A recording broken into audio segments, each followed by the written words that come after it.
Hi friends, welcome to our channel. ఈ రోజు notification చాలా మంచి నోటిఫికేషన్. ఈ వీడియోని ఎక్కడ స్కిప్ చేయకుండా వీడియోని ఎండ్ వరకు చూడండి. అలాగే ఈ వీడియోకి మినిమం 50 లైక్స్ అయితే కోరుకోవడం జరుగుతుంది. కాబట్టి ప్రతి ఒక్కరు కూడా లైక్ చేయడం మాత్రం మర్చిపోద్దు. లైక్ చేయడం వల్ల నాకు ఎంతో బూస్ట్ అండ్ ఎంకరేజ్మెంట్ ఇచ్చినట్టుగా ఉంటుంది. సో ప్రతి ఒక్కరు కూడా అప్లై చేయడానికి ట్రై చేయండి. అలాగే వెళ్తూ మన ఛానల్ని సబ్స్క్రైబ్ చేసుకోవడం మాత్రం మర్చిపోవద్దు. మీరు నన్ను ఫాలో అవ్వాలనుకుంటే కింద డిస్క్రిప్షన్ బాక్స్లో WhatsApp, Telegram, Facebook, Instagram links అయితే ఇవ్వడం జరిగింది. డైరెక్ట్గా మీరు నాతో కాంటాక్ట్ అవ్వచ్చు. మీకున్న డౌట్స్ అన్ని కూడా క్లారిఫై చేసుకోవచ్చు. అలాగే ఇప్పుడు జాబ్ యొక్క ఫుల్ డీటెయిల్స్ మనం క్లియర్గా తెలుసుకున్నాం. ఎక్కడ స్కిప్ చేయకుండా వీడియోని ఎండ్ వరకు చూడండి. ఈ రోజు వేకెన్సీ వచ్చేసరికి మనకి టాలెంట్ గమ్ నుంచి ఈ యొక్క వేకెన్సీ అనేది రావడం జరిగింది అనమాట. చదరంగం బోధకుడు అంటే చెస్ కోచ్గా మీరైతే వర్క్ చేయాల్సి ఉంటుంది. ఈ యొక్క కంపెనీ భారతదేశంలోనే ఉంటుందన్నమాట. ఒక రోజు క్రితమే ఈ యొక్క వేకెన్సీ అనేది తీయడం జరిగింది. 11 మంది దరఖాస్తుదారులు ఇప్పటి వరకు అప్లై చేసుకోవడం అనేది జరిగింది. రిమోట్ అనేసి ఇవ్వడం జరిగింది. పార్ట్ టైంగా మీరు వర్క్ చేయొచ్చు. ఎలా అప్లై చేయాలనేది కూడా వీడియో ఎండ్ వరకు చూస్తే మీకే అర్థమవుతుంది. కాబట్టి ఎండ్ వరకు చూడండి, ఎక్కడ స్కిప్ చేయకుండా. అలాగే మనకి నియమిక బృందాన్ని కలవండి అనేసి చెప్పడం జరిగింది. కవి సింగ్ అనమాట ఈ యొక్క వేకెన్సీకి తీయడం కారణం అతను అనమాట హెచ్ఆర్ మేనేజర్గా వర్క్ చేయడం జరుగుతుంది. సో అది కూడా టాలెంట్ గమ్లో. అలాగే మీ ప్రొఫైల్ మరియు రెజ్యూమ్ని ఈ ఉద్యోగానికి ఎలా సరిపోతాయి అనేసి కూడా ఇక్కడ క్లియర్గా చెప్పడం జరిగింది. ఈ ఉద్యోగానికి తగ్గట్టుగా నా రెజ్యూమ్ తయారు చేసుకోవచ్చు అనేసి మీరైతే అనుకోవాలి. నేను ఈ ఉద్యోగానికి తగిన వాడినా అనేది కూడా చెక్ చేసుకోవాలి. ఈ ఉద్యోగం కోసం నన్ను నేను ఎలా ఉత్తమంగా తీర్చిదిద్దుకోగలను అనేసి కూడా మీరు క్లియర్గా మనసులో అనుకోవాలన్నమాట. అంటే ఎలా ప్రిపేర్ అవ్వాలి అనేది. సో మీరైతే అప్డేటెడ్ రెజ్యూమ్ని తయారు చేసుకొని మీరైతే దీనికి అప్లై చేసుకోవచ్చు. ఉద్యోగం గురించి చూసుకుంటే మేము ఈ సమయ ఫ్లాట్ల కోసం నియామకాలు చేస్తున్నాము. అంటే ఈ యొక్క పని వేళల్లోనే మీరు వర్క్ చేయాల్సి ఉంటుందన్నమాట. ఇక్కడ చూడండి, క్లియర్గా మనకి మెన్షన్ చేయడం జరిగింది. సాయంత్రం 5 గంటల నుండి 12 గంటల వరకు కూడా మధ్యలో 1 గంట విరామం ఉంటుంది. సో ఆ సమయంలో కూడా మీరు వర్క్ చేయొచ్చు. సాయంత్రం 4 గంటల నుండి తెల్లవారుజామున 1 గంట వరకు కూడా మధ్యలో 2 గంటల విరామం ఉంటుంది. ఆ సమయంలో కూడా మీరు వర్క్ చేసుకోవచ్చు. ఉదయం 11 గంటల నుండి మధ్యాహ్నం 2 గంటల వరకు కూడా, రాత్రి 9 గంటల నుండి మధ్యాహ్నం 12 గంటల వరకు కూడా మీరు వర్క్ చేయొచ్చు అనేసి చెప్పడం జరుగుతుంది. ఉదయం వేళలు అనువైనగా ఉంటాయి కాబట్టి ఎక్కువగా ఉదయం ఎంచుకుంటారు అనమాట. ఓకేనా. ఉద్యోగ వివరణ చూసుకుంటే పిల్లలను ప్రేరేపించడానికి, విద్యను అందించడానికి మరియు వారిలోని గొప్పతనాన్ని కనుగొనడంలో సహాయపడడానికి చెస్ను ఉపయోగించగల సామర్థ్యం ఉన్న చెస్ ఉపాధ్యాయుల కోసం మేము వెతుకుతున్నాము అనేసి చెప్పడం జరుగుతుంది.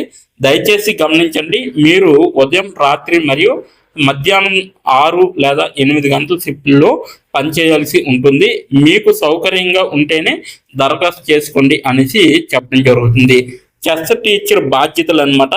6 సంవత్సరాల నుండి 16 సంవత్సరాల వయసు గల పిల్లలకు ఆన్లైన్లో బోధించే విధంగా ఉండాలి. చిన్న పిల్లలతో కనెక్ట్ అవ్వడానికి సానుభూతి విలువలతో కూడిన వినయపూర్వకమైన స్వభావం కలిగి ఉండాలన్నమాట. సృజనాత్మక కార్యకలాపాలను నిర్మించడము మరియు ఇంటరాక్టివ్ తరగతులు, గదులను అభివృద్ధి చేయడం అనేది ఉండాలి. విద్యార్థుల కోర్సులను ఆస్వాదించేలా చూసుకునే విధంగా ఉండాలి. అలాగే విద్యార్థులు తమ లక్ష్యాలను చేరుకోవడానికి వారికి నిమగ్నం చేయండి, ప్రోత్సహించండి మరియు ప్రేరేపించండి అనేది కావాలన్నమాట. విద్యార్థుల పనితీరును అంచనా వేసి మెరుగుదలలకు సిఫార్సులు చేసే విధంగా ఉండాలి. అలాగే విద్యార్థులతో డెమో సెషన్లను నిర్వహించి మార్పులను నిర్ధారించే విధంగా ఉండాలన్నమాట. అవసరమైతే గ్రూప్ మరియు ప్రైవేట్ పాఠాలు నిర్వహించే విధంగా ఉండాలి. ఆహ్లాదకరమైన మరియు సృజనాత్మక వాతావరణాన్ని అందించే విధంగా కూడా మీరు చూసుకోవాలన్నమాట. సో అర్హత మరియు అనుభవం అవసరం వచ్చేసరికి బలమైన విషయ పరిజ్ఞానం అనేది ఉండాలి. చెస్ బోధనలో అనుభవం అనేది ఉండాలి. సంబంధిత పని అనుభవం అనేది ఉండాలి. అవసరాలు వచ్చేసరికి మంచి ఇంగ్లీషు అండ్ హిందీ కమ్యూనికేషన్ నైపుణ్యాలు అనేవి ఉండాలి. పిల్లలకు బోధించడంలో అనుభవం అనేది ఉండాలి, తప్పనిసరి అనమాట. ల్యాప్టాప్ లేదా మంచి ఇంటర్నెట్ కనెక్షన్ కూడా అవసరం అనమాట. సో ల్యాప్టాప్ అలాగే మంచి ఇంటర్నెట్ కనెక్షన్తో కూడి ఉండాలన్నమాట. ఇతర సమాచారం వచ్చేసరికి మీరు ఇంటి నుండి పని ఎంపిక అనేది ఉంటుంది. సో జీతం నిర్మాణం ఈ కింది విధంగా ఉంటుందన్నమాట. సెషన్ ప్రాతిపదిక సాయంత్రం 4 గంటల నుంచి 9 గంటల వరకు చెప్తే 1 నుంచి 25 సెషన్లు, సెషన్కు 125 రూపాయలు, డెమోకు 75 రూపాయలు అనమాట. సో 25 నుంచి 60 సెషన్లు చేస్తే సెషన్కి అయితే 150 రూపాయలు, డెమోకి 100 రూపాయలు అనేది ఉంటుంది. 61 సెషన్ల నుంచి 80 సెషన్లు చేశారనుకోండి, సో మొత్తం 200 ఇస్తారు సెషన్కి, డెమోకి 125 అనేది ఇస్తారనమాట. 81 కంటే అంతకంటే ఎక్కువ సెషన్స్ చేస్తే 250 రూపాయలు ఇస్తారు మీకు ఒక సెషన్కు, డెమోకి 150 రూపాయలు ఇస్తారనమాట. సో అలాగే సెషన్ ప్రాతిపదిక రాత్రి 9 గంటల నుండి ఉదయం 1 గంట వరకు చెప్తే 1 నుంచి 25 సెషన్లు చేస్తే సెషన్కు 165 రూపాయలు ఇస్తారు, డెమోకు 80 రూపాయలు ఇస్తారు అనమాట. 25 నుంచి 60 సెషన్లు చేస్తే సెషన్కు 200 రూపాయలు ఇస్తారు, డెమోకు 100 రూపీస్ ఇస్తారు. 61 నుంచి 80 సెషన్లు చేస్తే సెషన్కు 250 రూపాయలు ప్రొవైడ్ చేయడం జరుగుతుంది, డెమోకు 125 అనేది ప్రొవైడ్ చేయడం జరుగుతుంది.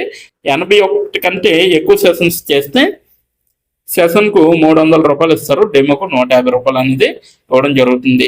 సో కనీసం ఆమె మొదటి నెల 5,500 మీరైతే తీసుకోవచ్చు, రెండవ నెల 10,500 ఇస్తారు, మరియు మూడవ నెల నుండి 16,000 మీరైతే వర్క్ చేయొచ్చు అనమాట. అంటే 16,000 వరకు కూడా మనకు జీతం వస్తుంది. ఇది ఈ విధంగా నోటిఫికేషన్ యొక్క పూర్తి వివరాలు. మీరు ఎలా అప్లై చేయాలంటే నేను కింద డిస్క్రిప్షన్ బాక్స్లో మీకైతే లింక్ అనేది ప్రొవైడ్ చేయడం జరిగింది, ఈ యొక్క నోటిఫికేషన్ లింక్. అక్కడికి వెళ్ళి మీరు డైరెక్ట్గా అప్లై చేసుకోవచ్చు. ఇప్పుడు ఎలా అప్లై చేయాలో మనం క్లియర్గా తెలుసుకుందాం. ఇప్పుడు ఎలా అప్లై చేయాలో మనం తెలుసుకుందాం. డిస్క్రిప్షన్ బాక్స్లో ఇచ్చిన లింక్ మీరు ఓపెన్ చేయగానే మీకు ఈ విధంగా నోటిఫికేషన్ అనేది ఓపెన్ అవుతుంది. ఇక్కడ మీరు ఈజీ అప్లై పైన క్లిక్ చేస్తే మనకి నెక్స్ట్ పేజీ అనేది ఓపెన్ అవుతుంది. ఇక్కడ నెక్స్ట్ పేజీలో అప్లై టు అని ఉంది కదా, అక్కడ దాని పక్కన కంపెనీ నేమ్ అనేది రావడం జరుగుతుంది. ఏ కంపెనీకి అయితే అప్లై చేస్తున్నారో ఆ యొక్క కంపెనీ నేమ్ అనేది రావడం జరుగుతుంది. దాని తర్వాత మీరు మీ యొక్క ఈమెయిల్ ఐడితో లింక్డ్ఇన్లో లాగిన్ అయ్యి ఉండాలి. అలా అయి ఉంటే మీకు ఈమెయిల్ ఐడి కూడా కనబడుతుంది.